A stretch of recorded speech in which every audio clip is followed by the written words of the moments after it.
Today's topic on Rowdy Riley's sports review is the coronavirus and how it has affected the sports world. Welcome to the Rowdy Riley Sports Review. My name is Rowdy Riley. Let's get rowdy! Today we will hear from an athlete on what the virus did to his postseason. Let's talk to Tyler Scanlon, who is a former power forward for Belmont University. I have a couple questions for you. Let's do it. What was it like to play in the championship game and get pumped for the big dance and then realize that it's not happening? It's definitely a weird feeling because, being in a league, a conference that you have to win the championship to get to the dance, and that game means so much. And the tournament, just making the NCAA tournament has such a big impact on the program. It felt strange because you kind of wait for selection Sunday and you really want to hear your name and you know it's coming, but then it just doesn't. I think it was definitely I think the best word to describe it is just strange. I wasn't necessarily like super sad. I don't think guys on the team were really, we were lucky enough that we were able to play our conference championship. A lot of conferences never got to do that. So we were thankful for that, but at the same time, just a strange feeling. I know the SEC didn't get to play their final. Yeah, and it's definitely a weird feeling for those guys as well. Is like, it's not like they lost and had their season ended. A lot of seniors and guys who had the opportunity to try to make one last run at the NCAA tournament get cut short. And it's just because of, things that we can't control. I feel for those guys the most is they really didn't get to at least play the conference and get some type of postseason play. Kind of as a follow-up, do you wish that the NCAA had given schools that automatically qualified for March Madness auto bids for next year, essentially elongating play for seniors? Yeah, I just don't know how – there's so many questions in the world right now, and I feel like that's the last thing on people's minds. I think there's a whole lot of stuff that is going to have to be figured out in the next couple of months. I know there's a lot of people talking about the possibility of college football not starting on time or maybe even not happening at all. I think that this is a strange time that we're living in, and the world's trying to figure out how we're going to get any type of sports, let alone restored order. I can't see the next time fans will be allowed to be in a game and at full capacity. It just doesn't seem like in the foreseeable future that that's going to be a possibility. So I think the main focus right now is just to get sports back in some capacity, even if there's no fans or something like that. Kind of off. What have you been doing to stay fit? Any basketball? Yeah, basketball's been tough. To be honest, I haven't really been focusing on basketball that much. I still lift weights and run with my I got a running buddy here, my next door neighbor. I run with him 6 feet apart, make sure it doesn't sink. But I feel like I've been staying in pretty good shape. I go outside and hit the tennis ball around a little bit against the wall. Just trying to do anything at this point to kind of kill the boredom that this pandemic has brought.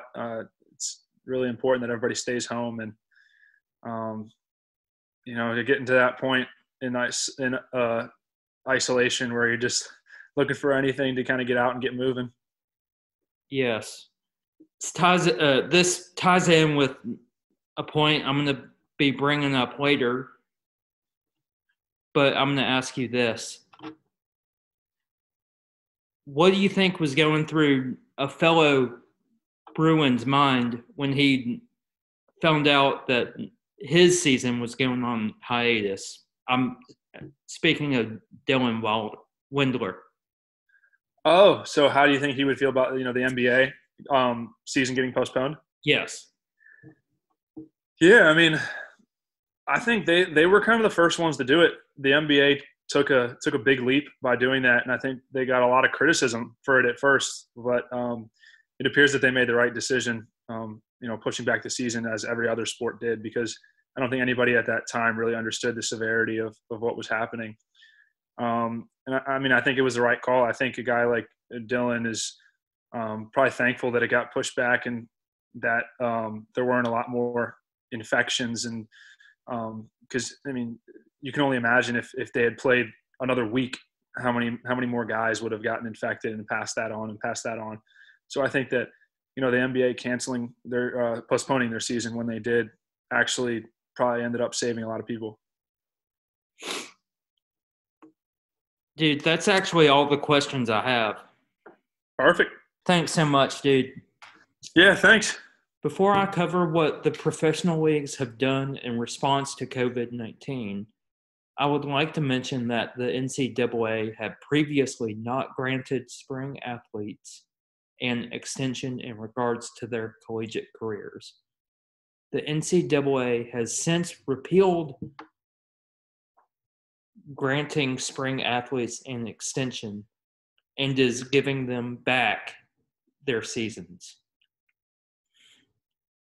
Here are a couple of reactions from spring athletes at Lipscomb University.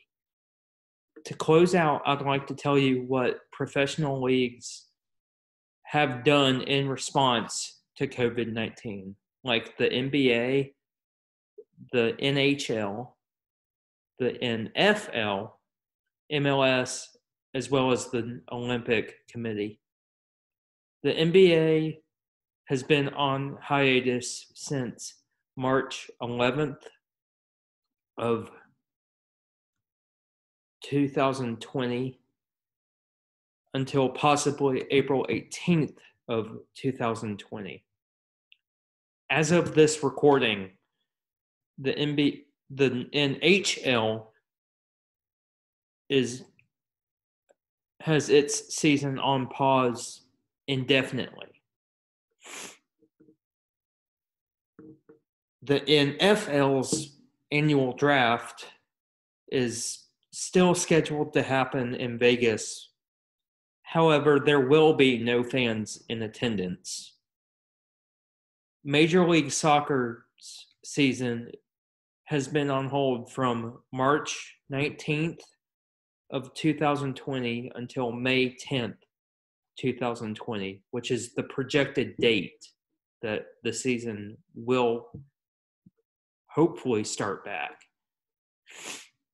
The Olympic Committee has decided that their best course of action would be to postpone the games until 2021. My name is Rowdy Riley, and I'm saying, remember to always stay